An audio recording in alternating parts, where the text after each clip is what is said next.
सांख्य तत्व कौमुदी, सांख्य तत्व कौमुदी ग्रंथ में पेज नंबर 125 और 125 पेज के ऊपर से 5 नंबर की पंक्ति है। अत्र च सुख दुख मोहाः परस्पर विरोधिनः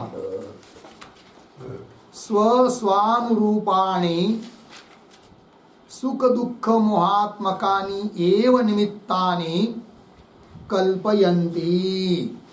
ठीक है, देखो भाई, तो ये जो बात बताई जा रही है त्रिगुणों के बारे में ही चर्चा चल रही है। कारिका नंबर 13 का व्याख्यान हो रहा है। कल परसों 2 दिन कुछ व्याख्या हुई है, सत्वम लघु प्रकाशकम इत्यादि, जो 13 नंबर की कारिका है। तो तीनों गुणों का क्या क्या स्वरूप है ये सब कुछ बता दिया। सत्व गुण लघु और प्रकाशक है, रजोगुण उपष्टंबक और चल है, और तमोगुण गुरु और वरानक, ये बात बता दी।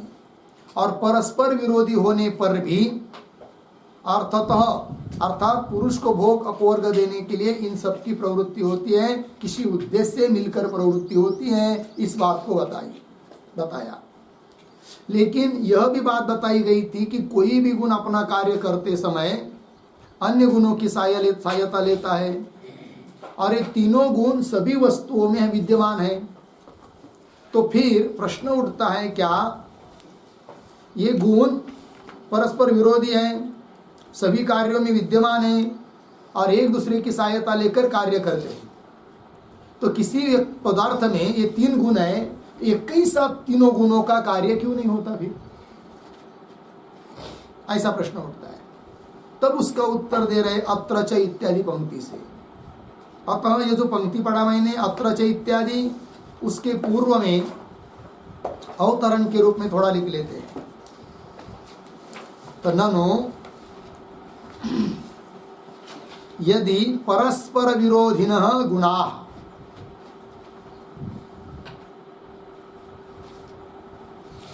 क्या हुआ? ननु यदि परस्पर विरोधिनः गुणाः सर्वत्र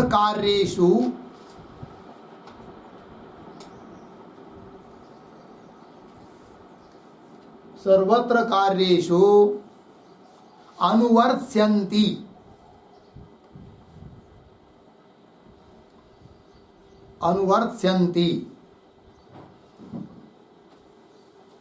कौंस में लिखिए, परस्परम अनुगुण्येन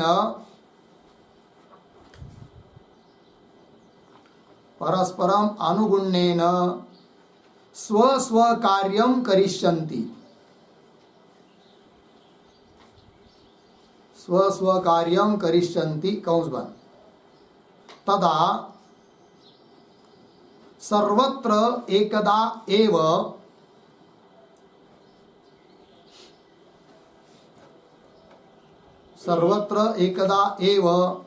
सुख दुख मोहोपलब्ध्या भाव्यम, सुख दुख मोहोपलब्ध्या भाव्यम, अर्धविराम, तच्च प्रत्यक्ष विरुद्धम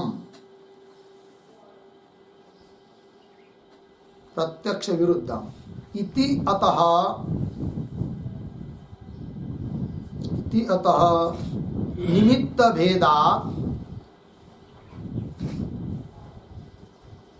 निमित्त भेदात् तद्व्यवस्थाम आह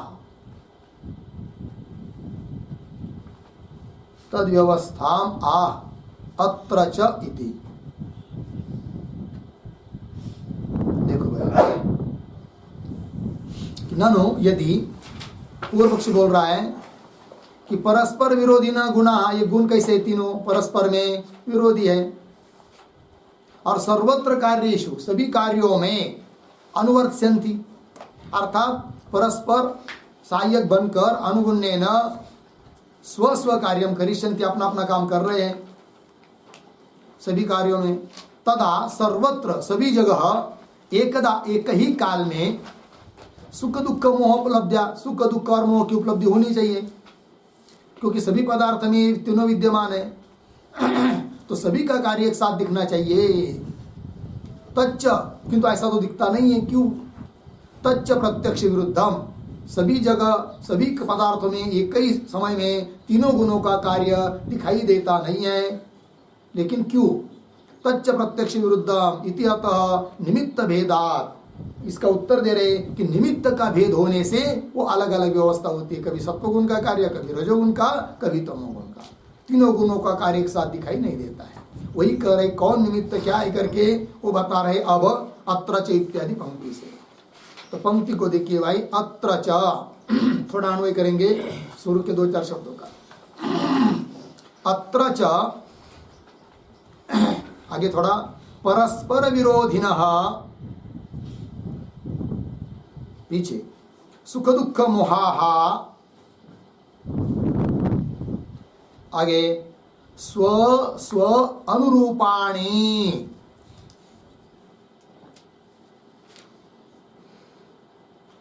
स्व स्व अनुरूपाणि, आगे सरले सुख दुख मोहात्मकानि एव निमित्तानि कल्पयन्ति, निमित्तों की कल्पना करते, अपेक्षा करते, कल्पयन्ति का मतलब, इसलिए एक ही काल में सभी का कार्य दिखाई नहीं देता है।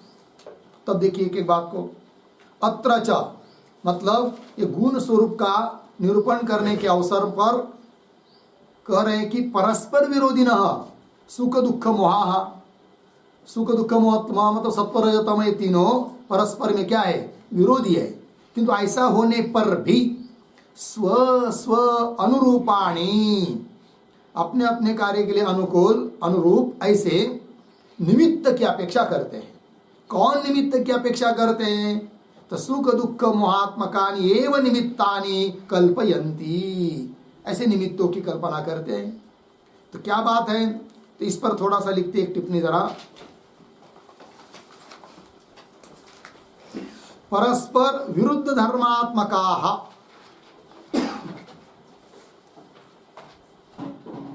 परस्पर विरुद्ध धर्मात्मकाः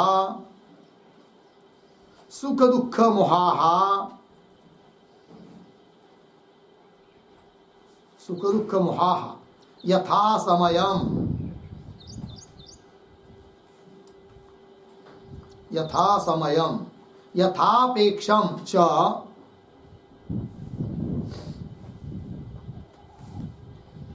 यथापेक्षं च स्व स्व उद्भावने,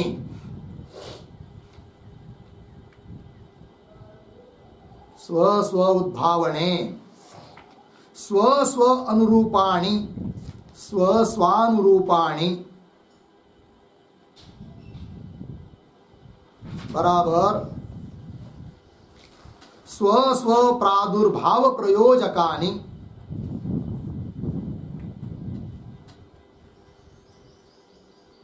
स्व स्व प्रादुर्भाव प्रयोजकानि सहकारी कारणानि, सहकारी कारणानि कल्पयन्ति, कल्पयन्ति बराबर अपेक्षन्ते, अपेक्षन्ते पूर्ण विराम। यथा, यथा सुखम, सुखम स्वप्रादुर्भावे,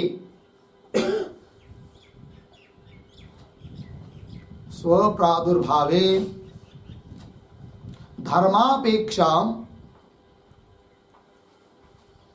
धर्मापेक्षाम सुखात्मकम सत्वगुणम अपेक्षते, सुखात्मकम सत्वगुणम अपेक्षते अर्धविराम। दुःखम, दुःखम स्वप्रादुर्भावे स्वप्रादुर्भावे अधर्मापेक्षम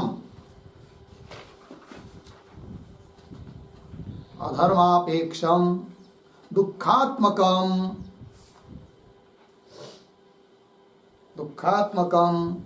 रजोगुणम अपेक्षते। रजोगुणम अपेक्षते अर्धविराम। मुहश्च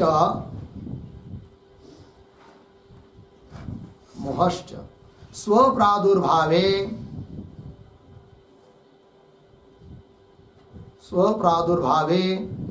उत्कट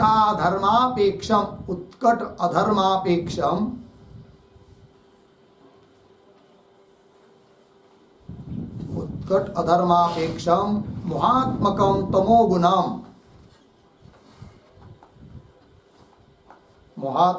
तमोगुणम अपेक्षते। पूर्णविराम। यस्य यत्र प्रसक्तिः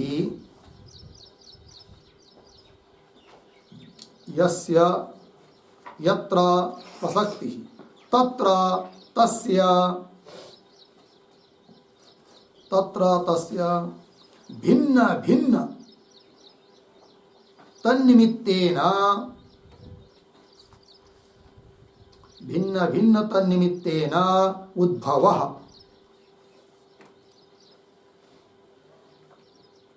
उद्भवः भवति इति अतः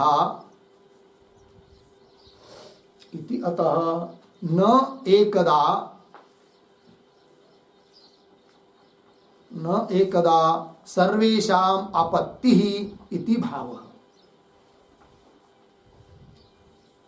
सर्वेषां आपत्तिः इति भावः।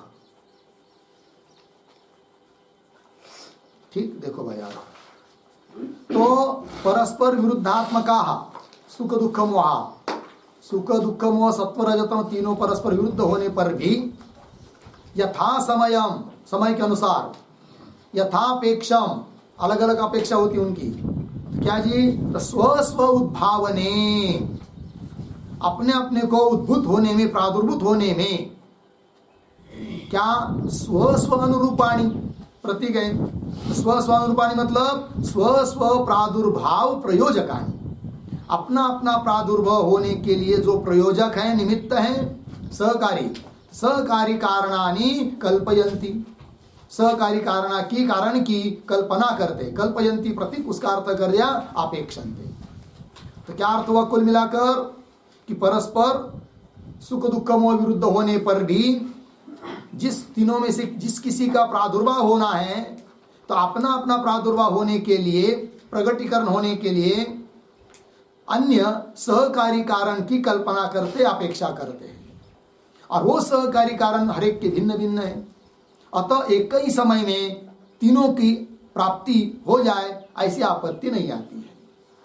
तो बोलेंगे कैसा होता है, जरा उदाहरण और स्पष्ट बताओ। तो दिखा रहे उदाहरण, यथा सुखम स्व प्रादुर्भाव सुख है, और उसको अपने को सुख को प्रादुर्भूत होना है, व्यक्त होना है, प्रकट होना है। तब वो सुख क्या करता है, किसकी अपेक्षा करता है?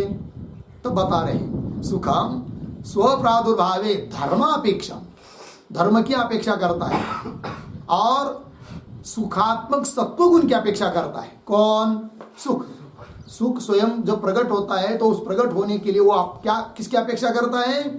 एक तो धर्म की, पुण्य की, और सुखात्मक सत्वगुण की अपेक्षा करता है। और समझ लीजिए अब दुख है, दुख को प्रकट होना है, तो दुखम स्व प्रादुर्भावे, वो दुख किसकी अपेक्षा करता है? अधर्म की अपेक्षा करता है। और दुखात्मक रजोगुण की अपेक्षा करता है। तो जिस चित्त में रजोगुण है और अधर्म है, उसमें दुख प्रादुर्भूत होगा, व्यक्त होगा, प्रकट होगा, है कि नहीं? दुखात्मकम रजोगुणम अपेक्षते। मोहश्च, और मोह स्व प्रादुर्भावे, स्वयं को प्रकट होने में किसकी अपेक्षा करता है? उत्कट अधर्म की। एक सामान्य अधर्म और एक होता है उत्कट अधर्म, है कि नहीं? अत्यंत विशेष अधर्म। तो उत्कट अधर्मापेक्षम, और मोहात्मक तमोगुणम अपेक्षते, तमोगुण की अपेक्षा करता है।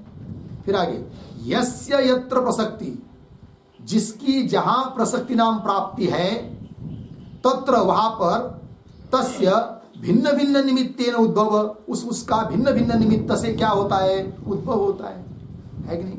इति अतः, ऐसा होने के कारण न एकदा सर्वेषाम आपत्ति, जबकि पूर्व पक्षी बोल रहा था सभी वस्तु में तीनों गुण हैं और परस्पर विरुद्ध होकर भी एक किसी उद्देश्य के लिए साथ साथ रहते हैं, तो एक ही काल में तीनों प्रकट क्यों नहीं होते, अपना अपना कार्य क्यों नहीं दिखाते हैं। तब उसको ये सब बात बता दिया क्यों नहीं होता है। तो जिसको भी प्रादुर्भूत होना रहता है वह अन्य अन्य हर एक जन, सुख हो चाहे दुख हो चाहे मोह, हर एक अपने अपने भिन्न भिन्न निमित्त की अपेक्षा करता है।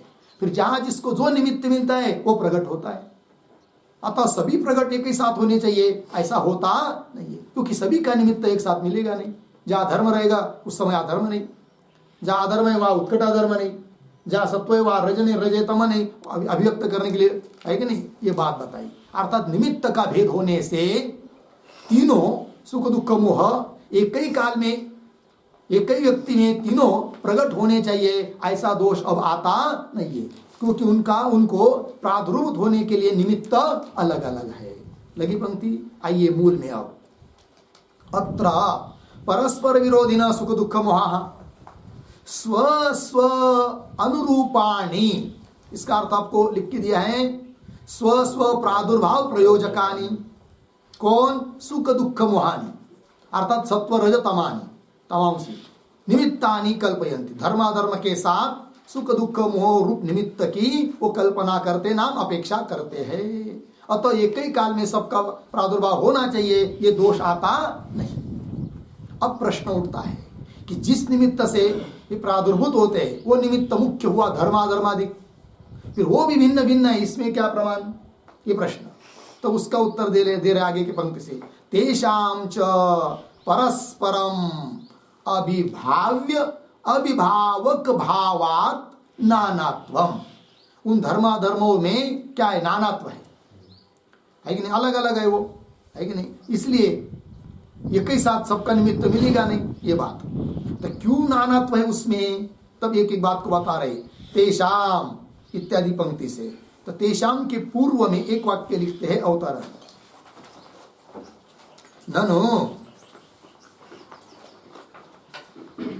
ननो धर्मादीनां विभिन्नत्वे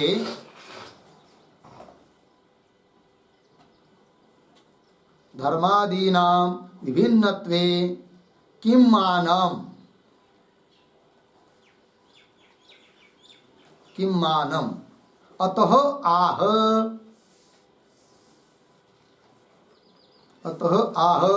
तेषाम इति।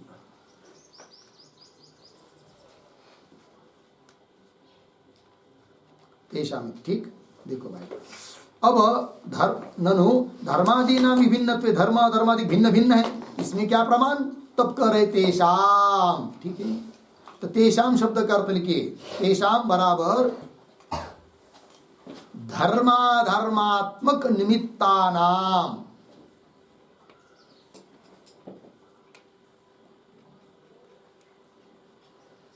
धर्माधर्मात्मक निमित्तानाम, ठीक है। देखो भाई मूल में आइए, उन धर्माधर्मात्मक निमित्तों का क्या, परस्पर में अभिभाव्य अभिभावक भाव है, अतः नानात्व है। नानात्वम लिखा ना, नानात्व मतलब बहुत है, एक पुरुष में भी बहुत प्रकार से रहते धर्माधर्मादि, ये बात। लेकिन क्यों नानात्व है, उसमें हेतु दिया है बीच में, क्या, अभिभाव्य अभिभावक भावात, उन धर्माधर्मों में परस्पर में अभिभाव्य अभिभावक भाव है, अतः उसमें नानात्व है। अभी अभिभाव्य अभिभावक भाव क्या है भाई, तो लिखते फिर उस पर भी थोड़ा सा लिखेंगे। अभिभाव्य बराबर तिरस्कार्य, तिरस्कार्य अर्धविराम, फिर अभिभावक बराबर तिरस्कारी, तिरस्कारी, पूर्ण विराम। आगे यत् उत्तिष्ठत सत्, यत् उत्तिष्ठत सत् अन्ये अविभाव्य, अन्ये अविभाव्य स्वकार्यजनकम, स्वकार्यजनकम तत् अभिभावकम, तत् अभिभावकम अर्धविराम। यच्च अनुश्रुतम सत्, यच्च अनुश्रुतम सत् स्वकार्याशक्तम,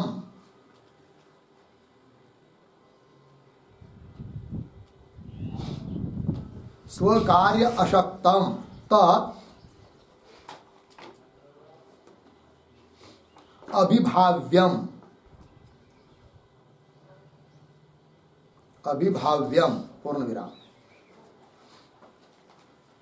सर्वस्य, सर्वस्य प्रतिक्षण परिणामित्वात्, प्रतिक्षण परिणामित्वात् कदाचित्, कदाचित् धर्मस्य उत्कृष्टत्वे, धर्मस्य उत्कृष्टत्वे तत्सकृताम्, तत्सकृताम् सत्वम उत्कटम सत्, सत्वम उत्कटम सत् रजस्तम, रजस्तमश्च,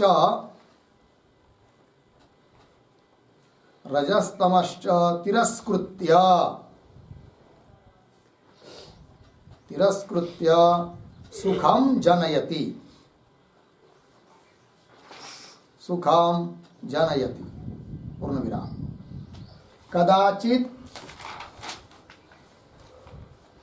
कदाचित् उत्कटः अधर्मः, उत्कटः अधर्मः रजस्सहकारी सन्,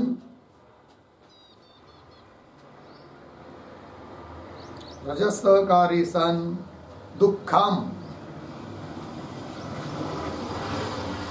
अर्धविराम। तमः सहकारी सन्, तमः सहकारी सन् वा मोहं जनयति, मोहं जनयति इति न एकदा, न एकदा तेषाम् आपत्तिः, तेषाम् आपत्तिः इति भावः, इति भावः। ठीक, देखो भाई अर्थ एक एक बात का। तो दो शब्द अपने पास है, एक है अभिभाव्य, एक है अभिभावक। अभिभाव्य शब्द का अर्थ होता है तिरस्कार्य, तिरस्कार का विषय, जो तिरस्कृत हो रहा है वो हुआ क्या, अभिभाव्य। और एक होता है अभिभावक, तिरस्कारी, तिरस्कार करने वाला, वो हुआ अभिभावक। ठीक है ना। और ये धर्म अधर्म इत्यादि जो है निमित्त, वो परस्पर में अभिभाव्य अभिभावक भाव है उनमें, अतः उसमें नानात्व है। तो कैसा, जरा उदाहरण से स्पष्ट कर रहे हैं। देखिए, यत् उत्तिष्ठ, उन दोनों में से, तीनों में से समझ लीजिए, यत् कोई धर्म चाहे अधर्म, उत्तिष्ठ है कि नहीं, सत अन्य अभिभाव्य, जो उठता है अपना कार्य करने के लिए, तब अन्य दूसरे अभिभाव्य तिरस्कृत हो जाते हैं। और जो उठाए वह स्व कार्य जनकम, अपना कार्य करने के लिए जनक, स्व कार्य जनकम तत् अभिभावकम, अर्थात जो अपना कार्य करने के लिए समर्थ है, कर रहा है, वो अभिभावक हुआ। और जो अपना कार्य करने के लिए समर्थ नहीं किंतु सहकार कर रहे, वो क्या हुए, फिर दूसरे अभिभाव्य, तिरस्कृत हुए। ठीक, स्वकार्य जनकम तत् अभिभावकम। यच्च अनुश्रुतम, और जो अनुसरण कर रहा है, साथ दे रहा है, अनुश्रुतम सत स्व कार्य अशक्तम, किंतु अपना कार्य करने में अशक्त है, दूसरे को साथ दे रहा है, तो जो साथ दे रहा है वो हुआ क्या? अभिभाव्य, तिरस्कार्य। यच्च अनुश्रुतम सत स्व कार्य अशक्तम तत् अभिभाव्यम। लग गया? तात्पर्य क्या निकला? जो अपना कार्य उत्पन्न कर रहा है वो अभिभावक, और उसको जो दूसरा साथ दे रहा है, अनुसरण कर रहा है, किंतु अपना कार्य उत्पन्न नहीं कर सकता, वो हुआ क्या? अभिभाव्य, तिरस्कार्य। ये बात आगे। सर्वस्य प्रतिक्षण परिणामित्वा, और सभी चीज प्रतिक्षण में क्या होती है? परिणाम को प्राप्त होने वाली है। सर्वस्य प्रतिक्षण परिणामित्वा कदाचित धर्मस्य उत्कृष्टत्वे, समझ लीजिए कभी धर्म उत्कृष्ट हो गया, बढ़ गया अपना कार्य करने के लिए, ठीक है, सुख आदि देने के लिए, तो धर्म से उत्कृष्टत्वे तत्सहकृतम सत्वम, फिर उसको सहकारी बन जाता है कौन? सत्वगुण। तत्सहकृतम सत्वम उत्कटम सत्व, वो भी उत्कट हो जाता है सत। फिर वो क्या हुआ? फिर वो क्या करता है? अपना कार्य जो सुख को दिखा देता है, किंतु इतर जो दूसरे दो है रजतम, वो क्या हो जाते उस समय? तिरस्कार्य, अभिभाव्य। वही स रजस्तमश्च तिरस्कृत्य, वह सत्वगुण रजोतम गुण को तिरस्कार करके स्वयं सुखम जनयति, सुख को दे देता है। ठीक है जी। कदाचित उत्कट अधर्म, बहुत ज्यादा अधर्म ही क्या हुआ? बढ़ गया है कि नहीं? तो कदाचित उत्कट अधर्म, फिर वो क्या करता है? अधर्म रजस सहकारी सन, रजोगुण को सहकारी लेता है, सहकारी सहायक कर लेता है। सन दुखम जनयति, दुख को उत्पन्न कर देता है। ठीक। तम सहकारी सन, उस समय उसको सहकारी है कौन? तम सहकारी सा, अच्छा नहीं तो कैसे करना पड़ना? हाँ, कदाचित उत्कट अधर्म रजस सहकारी सन दुखम जनयति इत्यर्थ। फिर कदाचित तम सहकारी सन, अब उत्कट अधर्म ही है, किंतु उस अधर्म को सहकारी अब रजोगुण नहीं, फिर कौन है? तमोगुण है। ऐसे समय पर मोह उत्पन्न होता है कि नहीं? धर्म अधर्म, उत्कट अधर्म हुआ है, और उस अधर्म को सहकारी यदि रजोगुण है तो अधर्म दुख उत्पन्न करेगा, और उत्कट अधर्म है लेकिन उसको सहकारी अब रजोगुण नहीं अपितु तमोगुण है। ऐसे समय वह उत्कट अधर्म क्या उत्पन्न करेगा? मोह को उत्पन्न करेगा। लग गया? तो फिर परस्पर अलग अलग हुआ कि नहीं? सत्व सुख है कि नहीं? दुख और मोह। ये बात मोहम जनयति इति, ऐसा होने के कारण, अर्थात सुख दुख मोह उत्पन्न होने के लिए कारण, निमित्त कारण अलग अलग है। धर्म अधर्म उत्कट अधर्म, और उसको सहकारी सत्वगुण रजोगुण तमोगुण। ठीक है ना? अतः उनसे अलग अलग सत्वगुण सुख दुख और मोह उत्पन्न होते हैं। मोहम जनयति इति, ऐसा होने के कारण न एकदा तेषाम आपत्ति, एकदा एकस्मिन समय, एक काल में, तेषाम आपत्ति नाम प्राप्ति एक काल में होती नहीं है। लग गया? चलो भाई, तो सुख दुख मोह ये परस्पर विलक्षण है। अपना कार्य करने के लिए, अपना कार्य दिखाने के लिए अन्य का निमित्त कारण, अन्य को निमित्त कारण लेते हैं। जिसको निमित्त कारण लेते वो धर्माधर्माधिक भी उस भिन्न भिन्न है, नाना है, क्योंकि उसमें अभिभाव्य अभिभावक भाव है। लगा इतना? बोलेंगे ये सब बात हो गई, बढ़िया है सिद्धांत, किंतु जरा दृष्टांत से समझाओ। तो इसी बात को दृष्टांत देकर ग्रंथकार समझा रहे हैं। तद यथा, पहला पंक्ति, तो तद यथा के पूर्व में एक छोटा सा वाक्य लिखते अवतरण के रूप में, वस्तु साम्ये अपि, वस्तु साम्ये अपि धर्मादि सहितस्य चित्तस्य, धर्मादि सहितस्य चित्तस्य एव सुखादि भेदे कारणत्वम्, सुखादि भेदे कारणत्वम् प्रसिद्ध दृष्टान्तेन,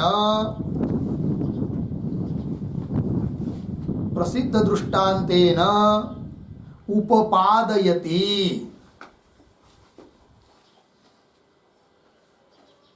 उपपादयति तद यथा इति।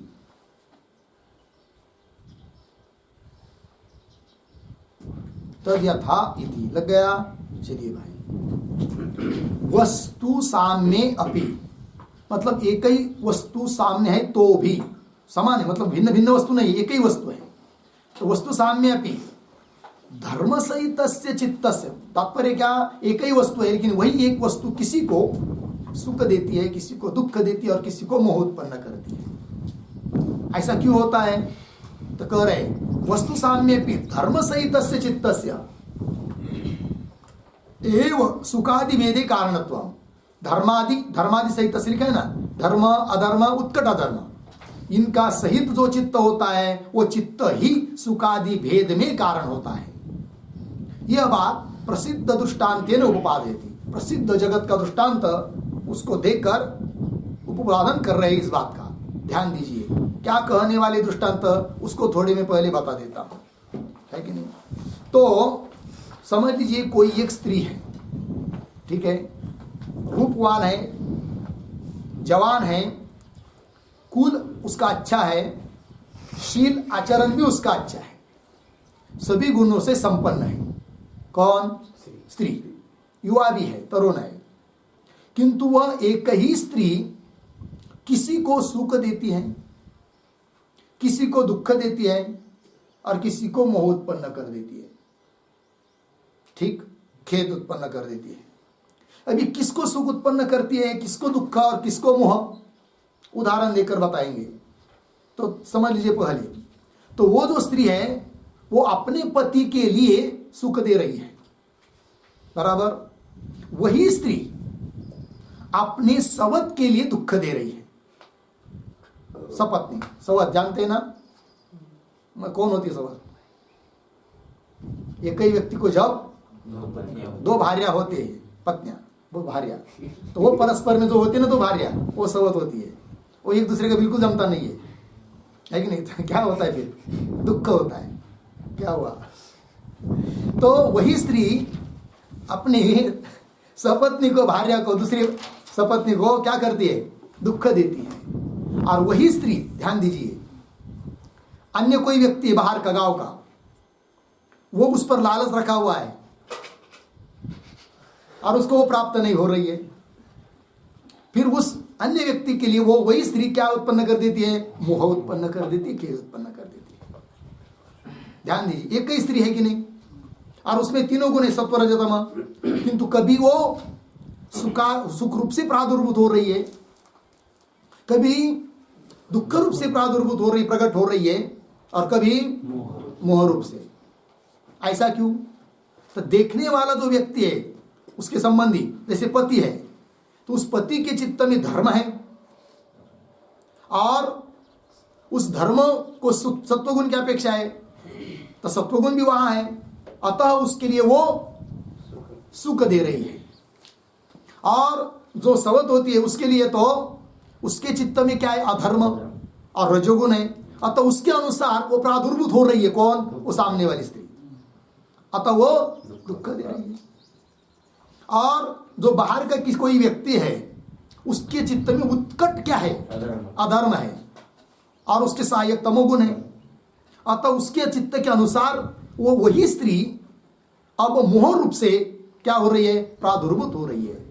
लग गया कि नहीं? तो एक ही स्त्री है, किंतु किसी को सुख रूप से दिखाई दे रही, किसी को दुख और किसी को मोह। ये बात बताया जा रहा है। एक ही काल में सभी को सुख, सभी को दुख, सभी को मोह उत्पन्न करती नहीं है, क्योंकि हर एक के निमित्त अलग अलग है। सुख के निमित्त अलग, दुख के निमित्त अलग, मोह के निमित्त अलग है। जिसके चित्त में जैसा होगा उसके अनुसार वो पदार्थ में वो भाव प्रकट हो जाता है। अतः सचमुच देखा जाए तो सुख दुख या किसी मोह, चाहे किसी भी चीज के लिए दूसरा व्यक्ति कारण नहीं होता है, वो तो निमित्त कारण है। सचमुच कारण कौन होता है? सुख दुख के लिए, सबके लिए स्वयं हम ही कारण होते हैं। हम ही जवाबदार है अपने सुख के लिए, अपने दुख के लिए, अपने मान के लिए, अपने अपमान के लिए, अपने उन्नति के लिए, अपने अवनति के लिए हम ही जवाबदार होते हैं। लग गया बात? आइए फिर ये दृष्टांत को ग्रंथकार समझा रहे, पंक्ति से देखेंगे। तद यथा एका एव स्त्री, मिल गया, रूप यौवन कुल शील संपन्न है कि नहीं, रूपवान है, जवान है, कुल अच्छा है, उसका श्रेष्ठ कुल की है, और शील मतलब उसका आचरण भी अच्छा है, धोखेबाज नहीं है। लग गया? तो रूप यौवन कुल शील संपन्ना क्या करती वो? स्वामीनम सुखा करोति। मिल गया पंक्ति? स्वामीनम के ऊपर लिखी है स्वपतिम, सुखा करोति, ठीक है, अपने पति के लिए सुख दे रही है। तो स्वामीनम का अर्थ है स्वपतिम, और सुखा करोति जो शब्द है उसका अर्थ लिखिए आनुकूल्येन आनंदयति, अनुकूल बनकर आनंद देती है। हो गया? आगे चलिए फिर मूल में, अनुकूल्येन आनंद देती, हो गया ना? आगे तत्कस्य हेतु हो, प्रश्न मतलब क्या कारण है? क्या अपने प्रति के लिए वो सुख उत्पन्न कर रही है, सुख दे रही है? क्या कारण है? ये प्रश्न। तो वही लिखा है तत्कस्य हेतु। तत्कस्य हेतु इसका अर्थ लिखिए तत्कस्य हेतु मतलब बराबर कस्मात हेतु हो, कस्मात हेतु हो कांतम प्रति, कांतम प्रति सुखजनकत्वा, सुखजनकत्व। ठीक हो गया? कस्मात हेतु क्या कारण है? कांतम प्रति मतलब कांत मतलब कांत कौन? स्वपति, उसके लिए सुख का जनक, सुख को उत्पन्न कर रही है, वो क्या कारण? उत्तर दे रहे आगे स्वामिनम प्रति तस्याः सुख रूप समुद्भवात्। मिल गया? ये उत्तर दिया। स्वामिनम प्रति अपने पति के प्रति, तस्याः लेकिन वो स्त्री सुख रूपम समुद्भवात्, सुख रूप से वो समुद्भूत होती है, प्रकट होती है। कैसे, क्यों? लेकिन वो सुख उसके लिए सुख रूप से समुद्भूत हो रही है और दूसरे के लिए दुख रूप से। तो उस पर एक वाक्य लिखते हैं, लिखेंगे पति चित्त उद्भूत,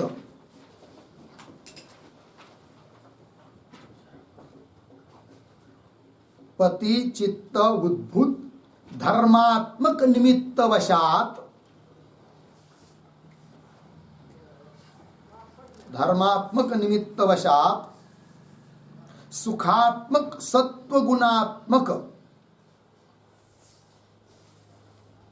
सुखात्मक सत्वगुणात्मक चित्तवृत्ति संपादकत्वेन,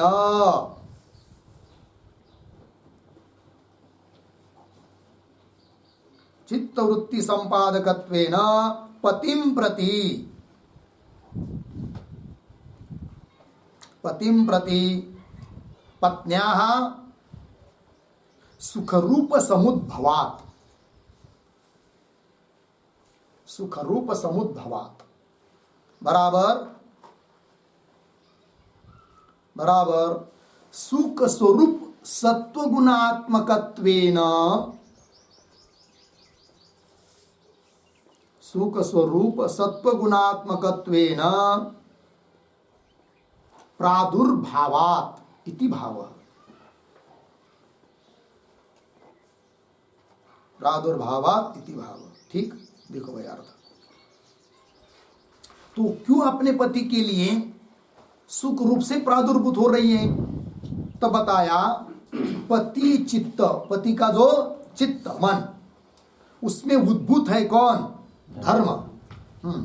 तो पति चित्त उद्भूत धर्मात्मक निमित्त वशात, पति के चित्त में उद्भूत हो गया कौन? धर्म।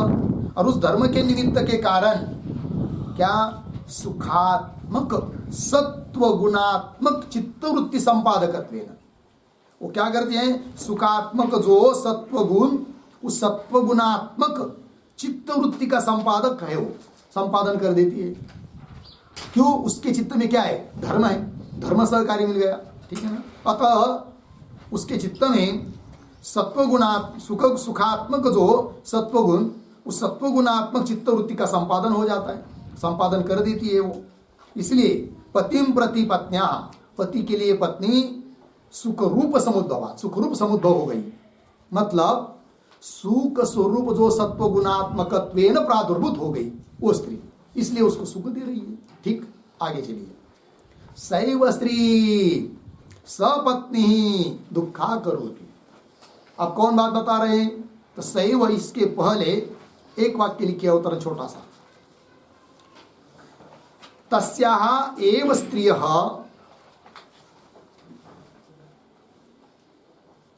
तस्याः एव स्त्रियः दुखात्मक चित्तवृत्ति संपादकत्वम्, दुखात्मक चित्तवृत्ति संपादकत्वं दर्शयति सैव इति। ठीक, देखो भैया, तो तस्या एव स्त्री, वही स्त्री दुखात्मक चित्तवृत्ति का संपादक कैसी बन जाती है, इस बात को आप दिखा रहे हैं ग्रंथकार सैव स्त्री इत्यादि पंक्ति से। सा एव स्त्री, जिस स्त्री ने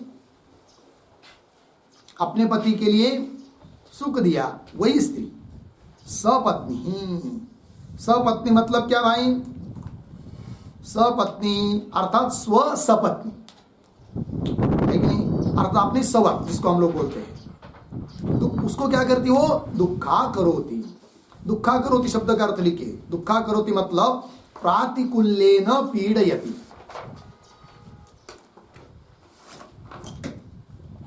प्रातिकूल्येन पीडयति, प्रतिकूल बनकर पीड़ा देती है, तकलीफ देती है। प्रातिकूल्येन पीडयति। ठीक, आगे तत्कस्य है, तो उसी प्रकार का प्रश्न, क्या कारण है कि वो सपत्नी के प्रति दुख का जनक बन जाती है? प्रश्न तत्कस्य है, तो उसका उत्तर दे रहे, ताहा प्रति तस्याहा दुख रूप समुद्भवात्। ताहा प्रति मतलब उस सपत्नी के प्रति वह स्त्री दुख रूप समुद्भवा, दुख रूप से प्रादुर्भूत होती है। लेकिन क्यों उसके लिए दुख रूप से प्रकट हो रही है और पति के लिए सुख रूप से प्रकट हो रही है? उसका क्या कारण? तो पति के चित्त में सुख प्राप्त होने के लिए धर्म का आविर्भाव था और इसके चित्त में क्या है? अधर्म, इसलिए उसको दुख जैसी प्रतीत हो रही है।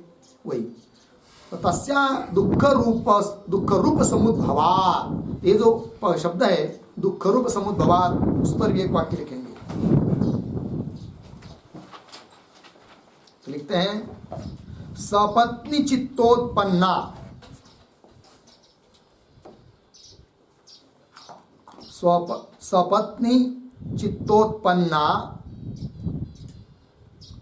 सपत्नी चित्तोत्पन्ना अधर्मात्मक निमित्तवशात्, अधर्मात्मक निमित्तवशात्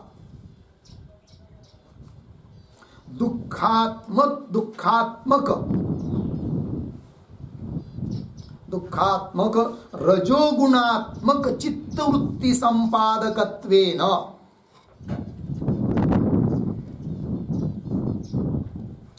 रजोगुणात्मक चित्तवृत्ति संपादकत्वेन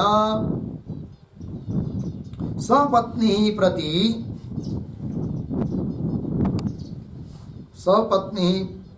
प्रति तस्याः दुख रूप समुद्भवात्,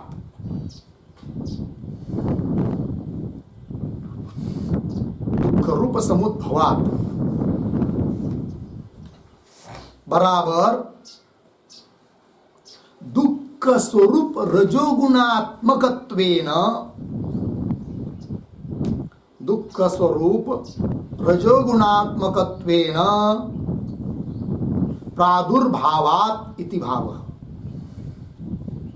दुख स्वरूप रजोगुणात्मकत्वेन प्रादुर्भावात् इति भावः।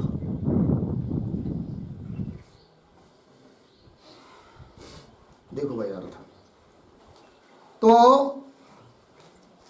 सपत्नी जो है उसके चित्त में उत्पन्न जो अधर्म और अधर्मात्मक निमित्त के कारण उसके चित्त को संपादन कर देती। किस रूप से? दुखात्मक जो रजोगुण, उस रजोगुणात्मक चित्त वृत्ति का संपादकत्वेन संपादन कर देती। इसलिए सपत्नी प्रति, उस सपत्नी के लिए तस्या वो स्त्री दुख रूप समुद्भवा, दुख रूप से समुद्भूत हो गई। मतलब दुख स्वरूप जो रजोगुणात्मक, दुख स्वरूप रजोगुणात्मकत्वेन, दुख स्वरूप रजोगुण के रूप में प्रादुर्भूत हो गई। कौन? वही स्त्री। पहले सत्वगुण के रूप में प्रादुर्भूत हुई थी, अब रजोगुण जो कि दुख स्वरूप है, रजोगुणात्मकत्वेन प्रादुर्भूत हो गई। रजोगुण उसमें प्रादुर्भूत हो गई। लग गया ना? आगे चलिए। एवं, मिला पंक्ति। अब एवं पंक्ति से तीसरी बात बता रहे। क्या? एवं के पहले एक वाक्य लिखते अवतरण छोटा सा। मोहम जनयति, नहीं एवं है ना, एवं के पूर्व में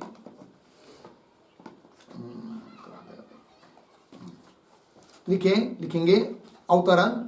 तस्याः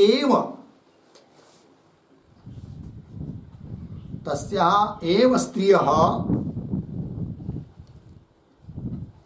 मोहात्मक चित्तवृत्ति प्रयोजकत्वं, मोहात्मक चित्तवृत्ति प्रयोजकत्वं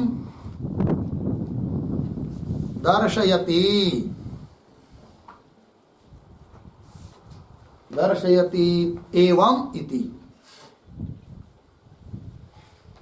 ठीक, देखो भाई, वही स्त्री अब मोहात्मक चित्तवृत्ति का प्रयोजक कैसी है, इस बात को दिखा रहे ग्रंथकार।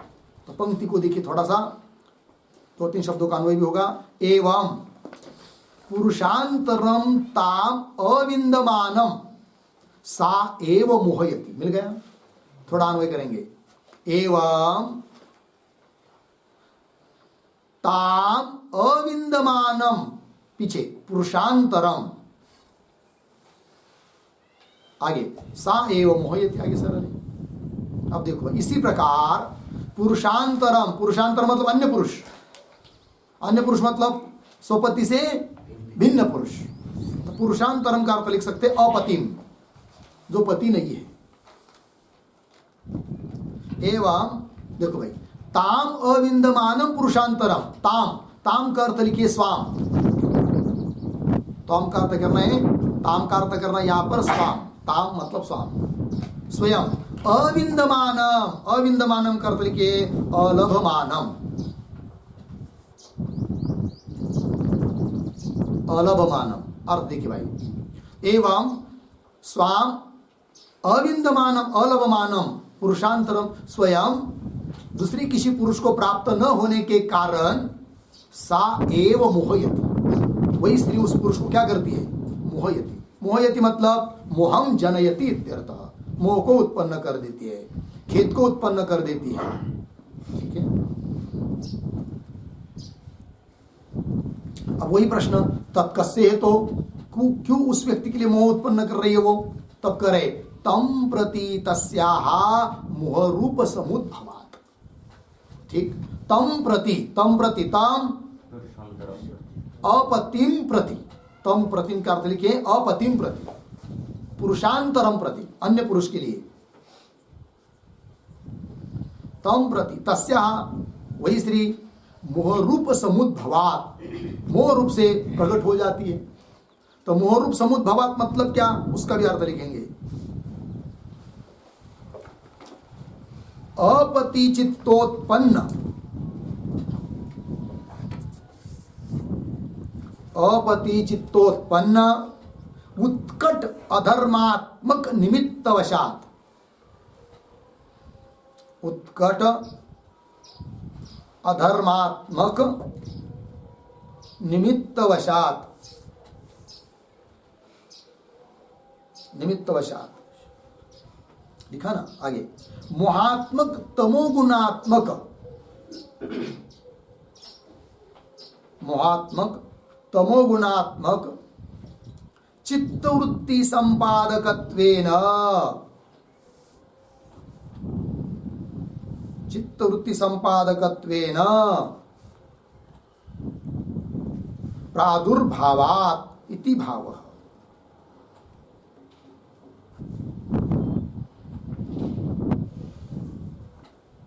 ठीक, देखो भाई अर्थ।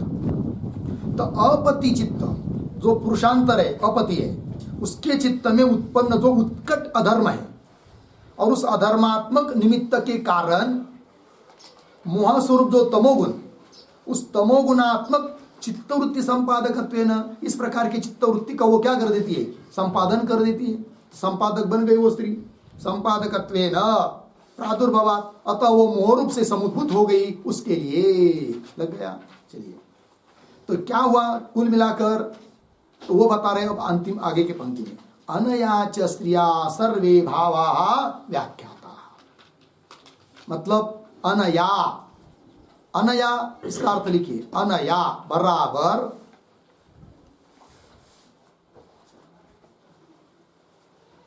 क्यों अवतरण लिखिए, अनया के पहले, बाद में अनया का अर्थ लिखेंगे। एक वाक्य का अवतरण लिखेंगे अनया के पूर्व में। अयम एव विषयः,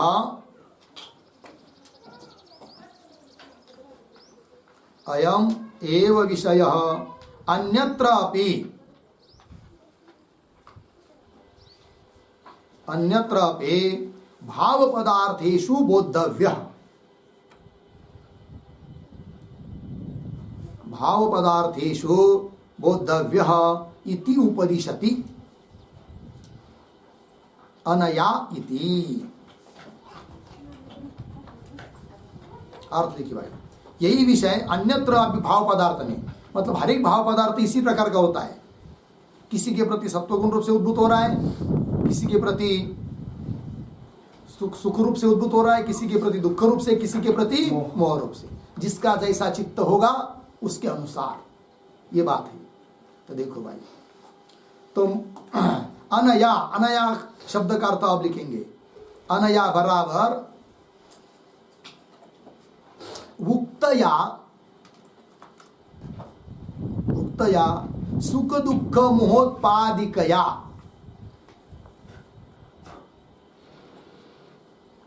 सुख दुख मोहोत्पादिकया, सुख दुख मोहोत्पादिकया दृष्टांत भूतया स्त्रिया,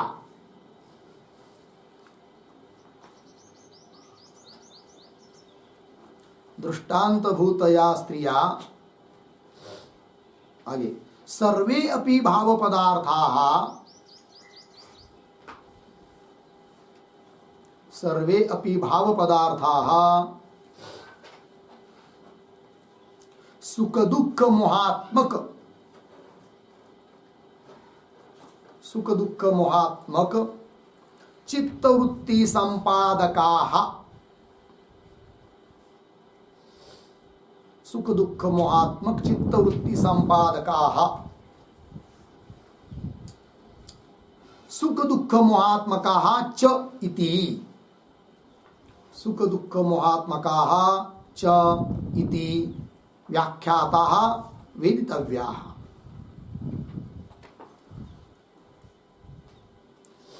व्याख्याताः वेदितव्याः इत्यर्थः। ठीक, देखो भाई अर्थ।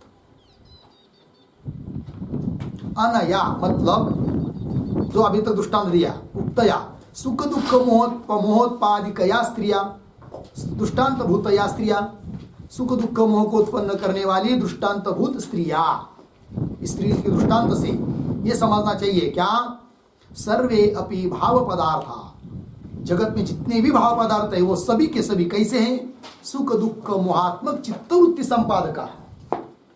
सुख दुख और मोह, सुख सुखात्मक चित्तवृत्ति, दुखात्मक चित्तवृत्ति और मोहात्मक चित्तवृत्ति को संपादक है, चित्तवृत्ति के संपादक है सभी भाव पदार्थ। और कैसे वो सुख दुख मोहात्मक, हर एक भाव पदार्थ कोई भी लीजिए, घट पट मट कोई भी, सुख दुख मोह स्वरूप है और सुख दुख मोहात्मक चित्तवृत्ति के संपादक है। देखने वाले के चित्त में कभी सुखात्मक चित्तवृत्ति को उत्पन्न कर देते हैं, कभी दुखात्मक चित्तवृत्ति को उत्पन्न कर देते हैं और कभी मोहात्मक चित्तवृत्ति को उत्पन्न कर देते हैं। तो बोलेंगे किसी की ऐसा, किसी में ऐसा, किसी में ऐसा, क्यों? तो जिसके चित्त में जैसा निमित्त होगा वैसा। यदि किसी के चित्त में धर्म है तो उसके चित्त में वो क्या कर देते पदार्थ, सामने वाला पदार्थ सुखात्मक चित्त वृत्ति को उत्पन्न कर देता है। किसी के चित्त में अधर्म है तो उस व्यक्ति के लिए दुखात्मक चित्त वृत्ति का संपादन कर देता है, और किसी में उत्कट अधर्म है तो मोहात्मक चित्त वृत्ति को प्राप्त करा देता है। समझ में आया? और हर एक पदार्थ सुख दुख मोह स्वरूप है और इस प्रकार की चित्त वृत्ति के संपादक है। ये समझना चाहिए इस दृष्टांत से, ये बात बता दी। मोहात्मक चित्तवृत्ति संपादका और सुख दुख मोहात्मका चैति व्याख्याता। इस प्रकार से सभी पदार्थों का इसी प्रकार के से व्याख्यान समझना चाहिए। सभी पदार्थ ऐसे जानना चाहिए। सर्वे भाव व्याख्याता इति। हो गया? कितना बचा है अभी?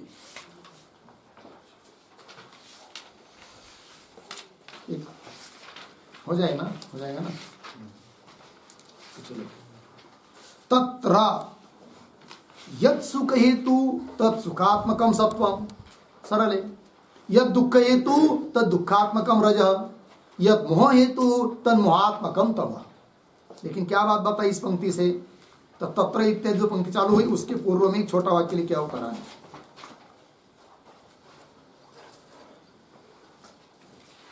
प्राग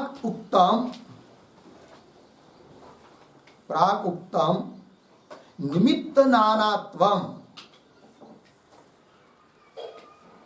नानात्वम दर्शितम अपि पुनः स्मारयति। दर्शितम अपि पुनः स्मारयति तत्र इति। ठीक है, देखो भाई अर्थ। प्राग उक्त, अभी पूर्व में उक्त जो निमित्तों का नानात्व दिखाया तो भी पुनः उसका स्मरण करा दे रहे, निमित्त नाना है करके, तत्र इत्यादि पंक्ति से। ठीक है ना? तत्र है कि नहीं? इस कामिनी के उदाहरण में जैसे बताया उस प्रकार से, तत्र यत् सुख हेतु, जो सुख के लिए कारण है, तत् वह कारण क्या? सुखात्मक सत्वगुण है। अर्थात सुखात्मक सत्वगुण रहता है तो वो सुख को उत्पन्न कर देता है। और यह दुख हेतु, जो दुख के लिए कारण है वो कौन है? वो रजोगुण है। इसलिए रजोगुण को बोला जाता है। रजोगुण कैसा है? दुखात्मक ही है, क्योंकि वो दुख को उत्पन्न कर देता है। और सत्वगुण को सुखात्मक क्यों बोला जाता है? वो सुख को उत्पन्न कर देता है कि नहीं? और यन मोह हेतु, जो मोह के लिए कारण है उसको कह देते क्या? तन मोहात्मकम तम, वो मोहात्मक तम है जो कि मोह को उत्पन्न कर देता है। और धर्म अधर्म भी उनके लिए सहकारी हो जाते हैं। धर्म अधर्म उत्कट अधर्म हो गया। आइए आगे। सुख प्रकाश लाघवानां तु एकस्मिन् एव युगपत् उद्भूतौ अविरोधः सदर्शनात्। ठीक, तस्मात् सुख दुख मोहैः इव विरोधिभिः अविरोधिभिः एकैक गुणवृत्तिभिः सुख प्रकाश लाघवैः न निमित्त भेदा उन्नीयन्ते। ठीक है, अब कौन बात बताई जा रही है भाई इस पंक्तियों से? तो एक आरोप है, शंका। उस शंका का उत्तर दिया जा रहा है और कुछ नहीं। क्या शंका है? तो पूर्व पक्षी का सरल भाव ध्यान दीजिए। शंका इतनी है, उसको शंका को भी लिखा देंगे किंतु समझ लेंगे पहले। तो सुख कैसा है? और 3 गुण है, सत्वगुण, रजोगुण, तमोगुण। गुणों का 3 भेद कर दिया आपने, क्योंकि सुख सत्वगुण स्वरूप है। सत्वगुण कैसा है? सुख स्वरूप है। और रजोगुण कैसा है? दुख स्वरूप है। और तमोगुण मोह स्वरूप है। भेद कर दिया, 3 गुण हो गए। किंतु वह जो सत्वगुण है उसके धर्म सुख प्रकाश और लाघवता बताया आपने। जो रजोगुण है उसके धर्म बताए दुख, उपष्टंभक आणि प्रवर्तकत्व। ये 3 धर्म बताए किसके? रजोगुण के। और तमोगुण के बताए 3, कौन कौन? मोह, गुरुत्व, आवरण। वरण मतलब आवरण करना। ये 3 बताए। ठीक है कि नहीं? तो पूर्व पक्षी कहता है कि जैसे सत्व रजतम 3 गुण है, उस प्रकार सत्व के भी तो 3 धर्म बताए आपने। सुख, प्रकाश लाघव, अतः उस सत्वगुण के 3 भेद मानो। और रजोगुण के 3 धर्म बताए, दुख, उपष्टंबक और प्रवर्तक। तो इस हिसाब से उसके 3 भेद मानो रजोगुण के। और तमोगुण के जो 3 धर्म बताए, कौन कौन? मोह, गुरुत्व, आवरण, है ना, आवरण है कि नहीं, वरण आवरण।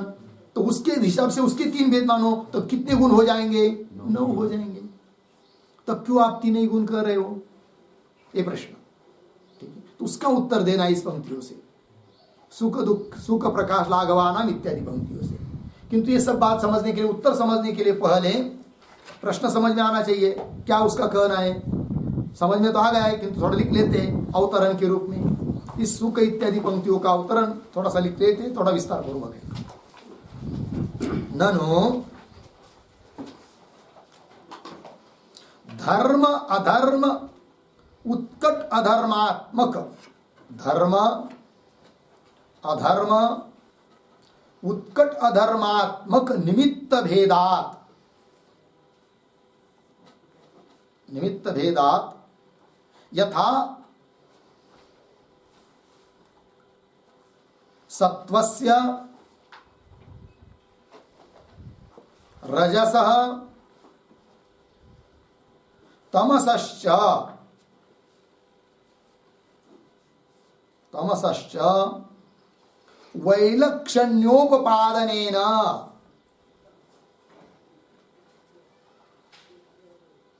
वैलक्षण्योपपादनेन गुणत्रयम् यथा सिद्धम्, गुणत्रयम् यथा सिद्धम्। आगे तथा, तथा सत्वस्य अपि, सत्वस्य अपि सुख प्रकाश लाघवैः, सुख प्रकाश लाघवैः धर्मैः त्रिविधत्वं स्यात्, त्रिविधत्वं स्यात्, अर्धविराम। एवं रजसः, एवं रजसः दुःख उपष्टंबकत्व,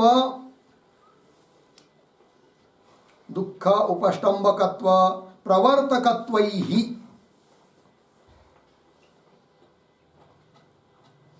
प्रवर्तकत्वैः त्रिविधत्वं,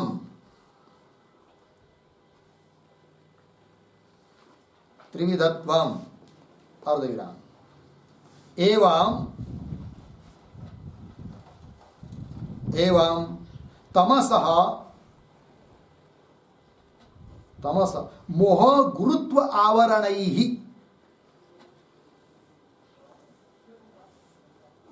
मोह गुरुत्व आवरणैः त्रिविधत्वं,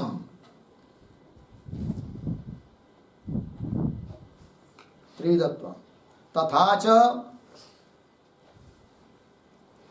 तथा च नवगुणाः भवेयुः, नवगुणाः भवेयुः इति आशंकायाम् आह,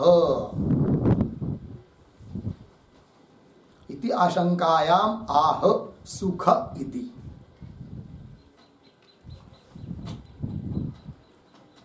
ठीक है, अर्थ समझ लो भाई भाई। तो पूर्व पक्षी बोल रहा है कि धर्म अधर्म उत्कट अधर्म 3 हुई कि नहीं? हाँ, तो धर्म अधर्म उत्कट अधर्मात्मक निमित्त का भेद होने के कारण, अलग अलग निमित्त होने के कारण, जैसे आपने 3 गुणों का वैलक्षण्य बताया, 3 गुण अलग अलग बताए, सत्वस्य रजस तमसश्च वैलक्षण्य उपादेन, विलक्षणता बताई, अलग अलग गुण बताए। तो गुणत्रयम यथा सिद्धम, ठीक है ना, निमित्त भेद के कारण। तथा उस प्रकार सत्वस्यापि, सत्वगुण के भी 3 धर्म है, कौन कौन? सुख प्रकाश लाघव, इनके माध्यम से धर्म ही त्रिविधत्वम स्यात्, सत्वगुण के पुनः 3 भेद हो जाने चाहिए, क्योंकि उसके 3 धर्म है फिर। एवं इसी प्रकार रजोगुण के भी कितने भेद? 3 भेद होने चाहिए। क्यों? उसके भी 3 धर्म है, कौन कौन? दुख उपष्टंबकत्व, प्रवर्तकत्व, इसके द्वारा 3 भेद हो जाने चाहिए। इसी प्रकार तमोगुण के भी मोह, गुरुत्व और आवरण, इनके द्वारा त्रिविधत्वम स्यात्। और ऐसा यदि करेंगे तो 9 गुणाः भवेयुः। कितने गुण हो जाएंगे? 9। तो 9 होना चाहिए। क्यों आप 3 गुण मानते हो? ये शंका हुई पूर्व पक्षी की। उस शंका का उत्तर देने के लिए पंक्ति आ रही है सुख प्रकाश लाघवानाम। ठीक है, बात समझ में आई? किंतु जो उत्तर दिया जा रहा है, सिद्धांती कौन बात को मन में रखकर उत्तर दे रहे हैं, तो सिद्धांतियों की बात भी थोड़ा समझने के लिए एक वाक्य लिख लेंगे और फिर मूल पंक्तियों को पढ़ेंगे। तो यत्र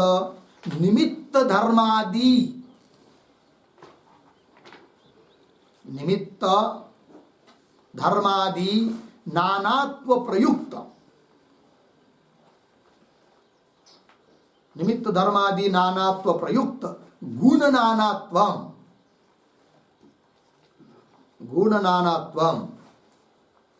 सहोत्पत्तौ विरोधश्च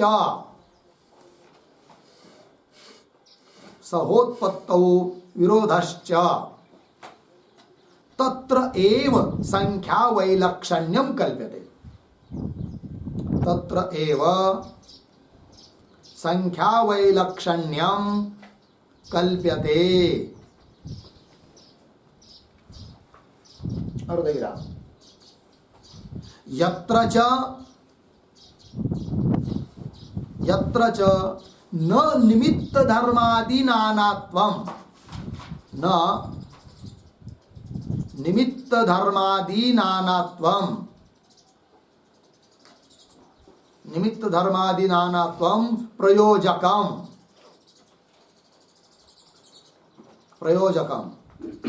सहोत्पत्तौ च अविरोधः।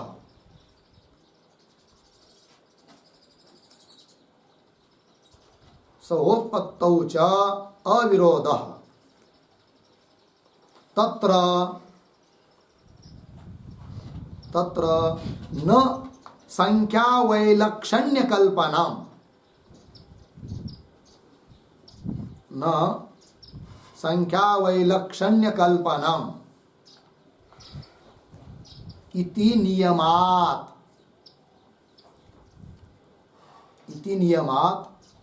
सुख प्रकाश लाघवादीनाम, सुख प्रकाश लाघवादीनाम न सत्वादि अतिरिक्त गुणत्वम, सत्वादि अतिरिक्त गुणत्वम इति भाव हो गया। ठीक है, देखो भाई अर्थ। तो कहा गुणों का भेद होता है, संख्या वैलक्षण्य होता है, अलग अलग गुण ऐसा कहा जाता है, और कहा नहीं कहा जाता है, इस नियम को बता दिया। क्या? यत्र निमित्त धर्मादि नानात्व प्रयुक्त गुण नानात्व, निमित्त ऐसे जो धर्माधिक उनके नानात्व के कारण गुण में नानात्व आ रहा है, एक बात। दूसरी बात सहोत्पत्तो विरोधश्च, और साथ साथ उत्पन्न होने में परस्पर में विरोध हो। तत्र एव संख्या वैलक्षण्यम, वहां पर क्या है? संख्या की विलक्षणता है, मतलब भिन्न भिन्न गुण है। संख्या वैलक्षण्यम कल्प्यते। जैसे उदाहरण, तो सुख को उत्पन्न होने के लिए कौन कारण है? धर्म। दुख को उत्पन्न होने के लिए अधर्म है कि नहीं? तो वही यत्र निमित्त धर्मादि नानात्व प्रयुक्त गुण नानात्व है, और साथ साथ उत्पत्ति में विरोध है। एक ही समय में सुख दुख मोह एक ही काल में एक ही व्यक्ति में उत्पन्न हो नहीं सकते, साथ साथ उत्पन्न होने में विरोध भी है। इसलिए वहां पर गुण नाना है, सत्वगुण अलग, रजोगुण अलग, तमोगुण अलग। ठीक है, वही कह रहे विरोधश्च तत्र एव संख्या वैलक्षण्यम कल्प्यते। और इसके विपरीत यत्र च न निमित्त धर्मादि नानात्व, निमित्त कारण जो धर्मादि वो जहां पर नाना नहीं है। जैसे सत्वगुण के 3 धर्म बताए, प्रकाश, सुख, प्रकाश और लाघव। जब सत्वगुण आता है तो तीनों धर्म आपसे आप आ जाते हैं। उसके उत्पत्ति के लिए, सुख प्रकाश लाघव की उत्पत्ति के लिए अलग अलग धर्माधिक की कल्पना करनी पड़ती नहीं है। अर्थात निमित्त कारण का नानात्व प्रयुक्त वो नहीं है भेद। सुख, प्रकाश और लाभ एक ही धर्म के कारण तीनों की उत्पत्ति हुई है। सुख उत्पन्न हो उसके तीनों धर्म हुआ है और वो साथ साथ रहते, सह उत्पत्ति होने में उनका विरोध भी नहीं है। अतः संख्या की विलक्षणता उससे कर नहीं सकते। संख्या की विलक्षणता करने के लिए जो निमित्त चाहिए वो वहां पर नहीं है। कहां पर? सुख, प्रकाश और लाघवों में। लग गया? पंक्ति देखिए, यत्र च निमित्त धर्मादि नानात्वम प्रयोजकम, यत्र च न निमित्त धर्मादि नानात्वम प्रयोजकम, और सहोत्पत्तो अविरोध, साथ साथ उत्पन्न होने में विरोध भी नहीं है। तत्र न संख्या वैलक्षण्य कल्पना, वहां संख्या की विलक्षणता कल्पना कर नहीं सकते। अतः 9 गुण नहीं है अपितु 3 ही गुण है। ये बात हो जाएगी। इति नियमात सुख प्रकाश लाघवादि नाम न सत्वादि अतिरिक्त गुणत्व, सत्वादिकों से भिन्न ये अलग स्वतंत्र कोई गुण नहीं है। इसी बात को अब इस पंक्ति से बताना है। तो पंक्ति देखिए, कठिन कुछ नहीं है, लेकिन एक वाक्य पूरा करने के बाद आगे 1-2 ही शब्द दिए हैं, उसको लेकर वाक्य पूरा करना पड़ता है। तो कौन करेगा वाक्य पूर्ण, देखते हैं अभी। तो ध्यान दीजिए सब लोग। सुख प्रकाश लाघवानाम तु एकस्मिन् युगपत् उद्भूतौ अविरोध, क्यों? सहदर्शना। इतने का अर्थ पहले समझ लेंगे। सुख, प्रकाश और लाघवता, ये सत्वगुण के धर्म बताए थे। तू एकस्मिन्, एकस्मिन् शब्द के माथे पर लिखिए सत्वगुणे, एक ही सत्वगुण में।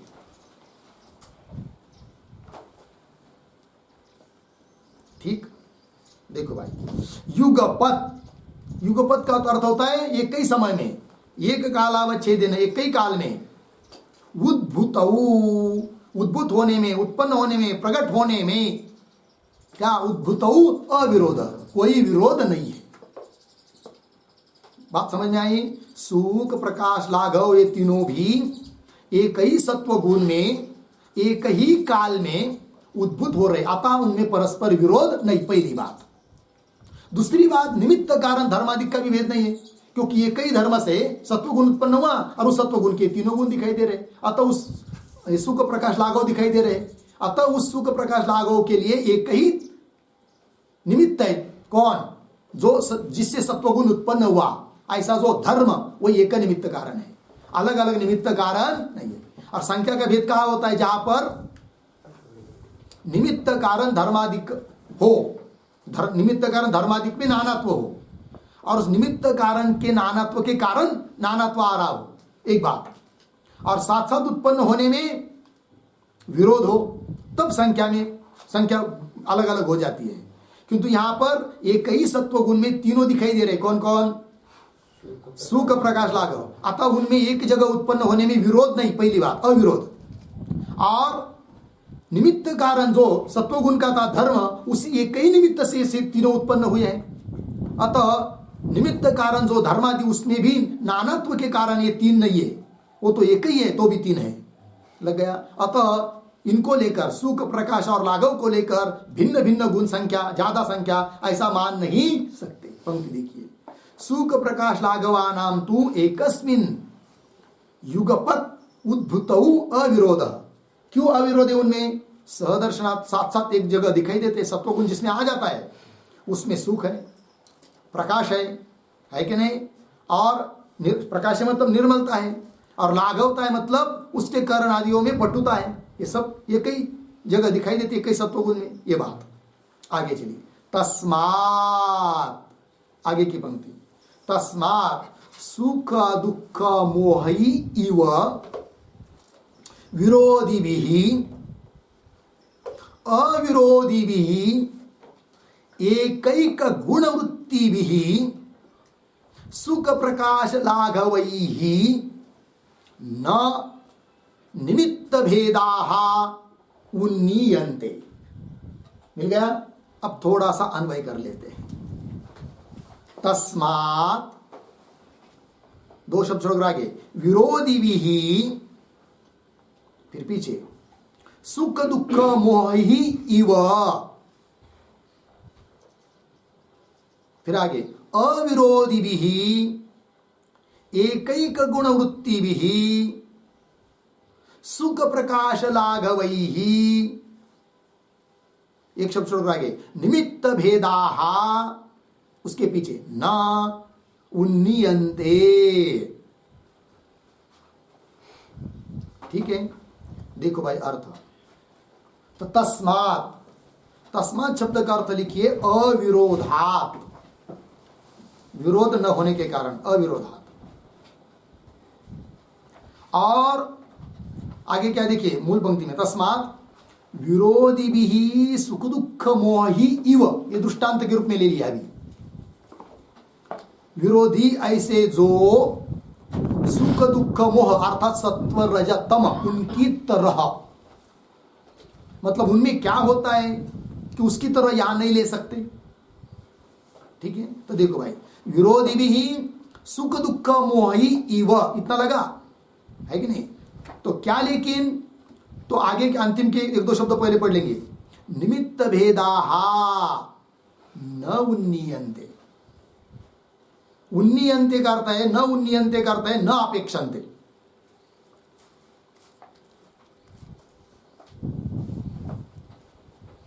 निमित्त भेदाः न उन्नीयन्ते मतलब न अपेक्षन्ते।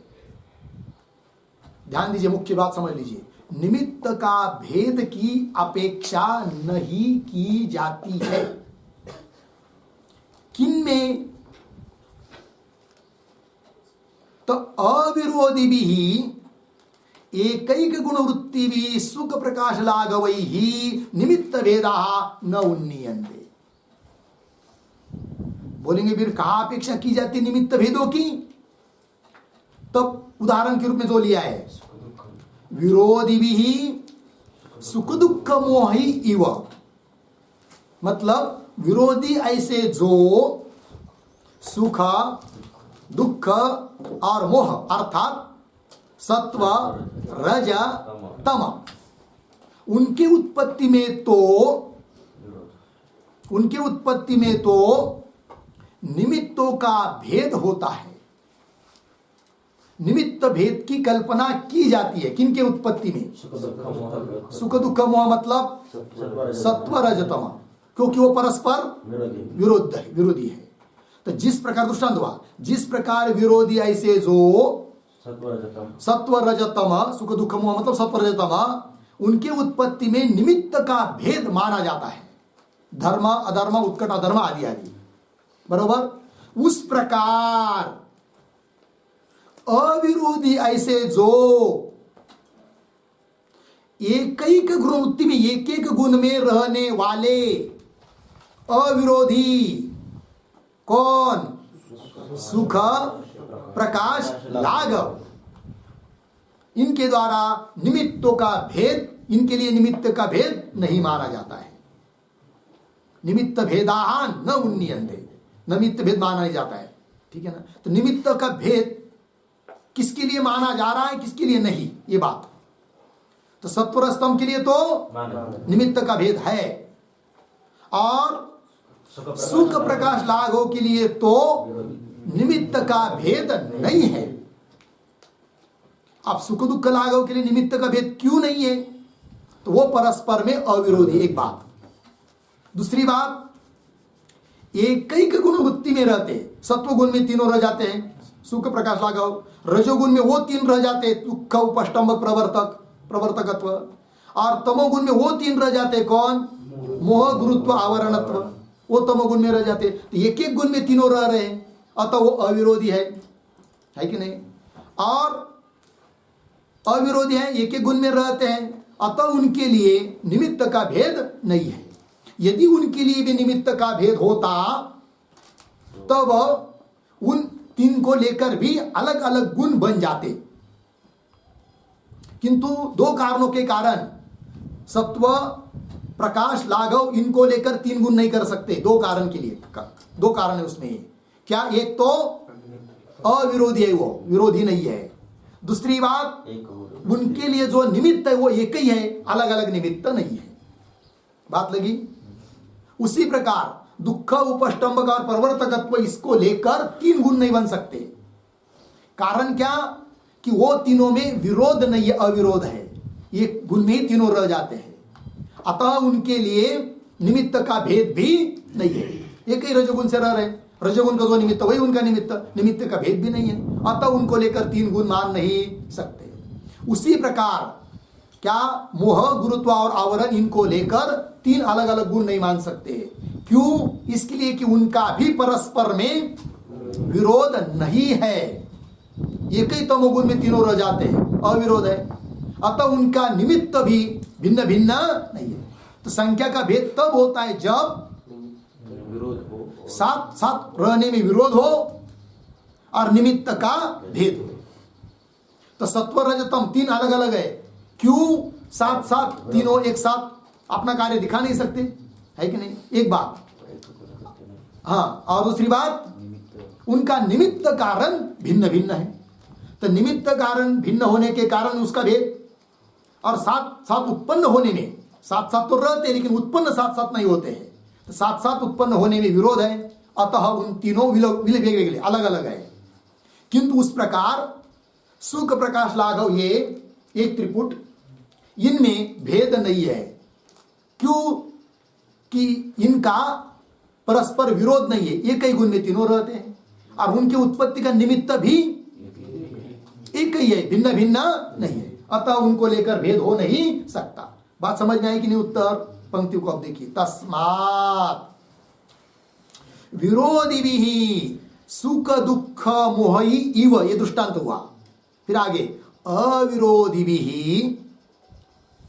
एकैक गुण वृत्तिभिः सुख प्रकाश लाघवैः निमित्त भेदाः न उन्नीयन्ते। हो गया। उसी प्रकार आगे, एवं दुख उपष्टंबकत्व प्रवर्तकत्वैः, अर्धविराम। तो दुख उपष्टंबकत्व प्रवर्तकत्वैः, इस शब्दों को लेकर पूरा वाक्य बनाना है। तो कौन बनाएंगे? पीछे के कुछ शब्दों की अनुवृत्ति लाकर।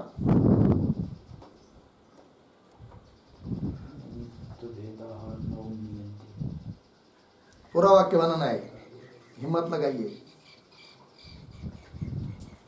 बोलो, हाँ बोलो बोलो, जवाब बराबर है, बोलेंगे तो बराबर ही रहेगा। कौन बोलता है? तो देखो सरल है, पीछे के शब्द लाने, तस्मात् अविरोधिभिः, अविरोधिभिः शब्द मिला, अविरोधिभिः एकैक गुण वृत्तिभिः दुख उपष्टंबकत्व प्रवर्तकत्वैः निमित्त भेदाः न उन्नीयन्ते। लग गया? तस्मात् अविरोध होने के कारण ऐसे अविरोधी, ऐसे जो अविरोधी भी अविरोधी, ऐसे जो एक गुण वृत्ति में रहने वाले, ऐसे जो कौन? दुख उपष्टंबकत्व प्रवर्तकत्व, उनके माध्यम से, क्योंकि उनके निमित्त से निमित्त भेदाः न उन्नीयन्ते, निमित्तों का भेद मान नहीं सकते। हो गया ना? फिर आगे चलिए, एवं मोह गुरुत्वावरणैः। अब मोह गुरुत्वावरणैः इस शब्दों को लेकर पुनः एक वाक्य बनाइए। बोलो, बस ऊपर की तरह ही है ना। तस्मात् अविरोधिभिः एकैक गुण वृत्तिभिः मोह गुरुत्वावरणैः निमित्त भेदाः न उन्नीयन्ते। लग गया कि नहीं? इसलिए अविरोध होने के कारण ऐसे अविरोधी, ऐसे जो एक गुण में रहने वाले मोह गुरुत्वावरण के द्वारा भी उसको लेकर भी निमित्तों का भेद की कल्पना नहीं कर सकते, निमित्त भेद की अपेक्षा नहीं है। मोह गुरुत्वावरण ही इनके द्वारा निमित्त भेदा न उन्नीयन्ते, निमित्त भेदा न अपेक्षन्ते, लेकिन निमित्त भेदों की अपेक्षा नहीं है। फिर क्या हुआ? इतने सारे चिंतन करने से तब कह रहे, अंतिम उपसंहार कर रहे, अब इति सिद्धम त्रैगुण्यम इति, अतः तीन ही गुण है, इस बात की सिद्धि हुई, 9 गुण नहीं। इस पर एक वाक्य लिखिए अंतिम का, इति सिद्धम त्रैगुण्यम, प्रतीक।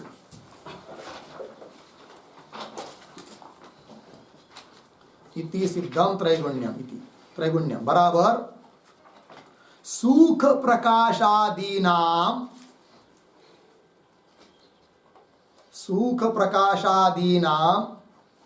अनतिरिक्तत्वात्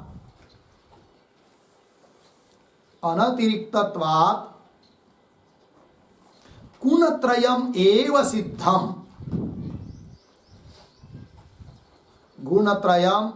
सिद्धम् न अधिक गुणत्वम् इत्यर्थः। न अधिक गुणत्वम् इत्यर्थः। ठीक, देखो भाई अर्थ। इति सिद्धम त्रैगुण्य मतलब सुख प्रकाशादि जो है वह अनतिरिक्तत्वात्, अतिरिक्त नहीं है। अतिरिक्त न होने के कारण गुण त्रयम एव सिद्धम, तीन ही गुण सिद्ध हुए, न अधिकम, अधिक संख्या गुणों की नहीं है। तो सांख्याचार्य के यहाँ तीन ही गुण मान्य है, सत्व रज तम। इस प्रकार इस 13 नंबर के कारिका की व्याख्या पूरी हुई। अब आगे का विचार हम लोग कल करते हैं। ओम पूर्णमिदं पूर्णात् पूर्णमुदच्यते पूर्णस्य पूर्णमादाय पूर्णमेवावशिष्यते। ओम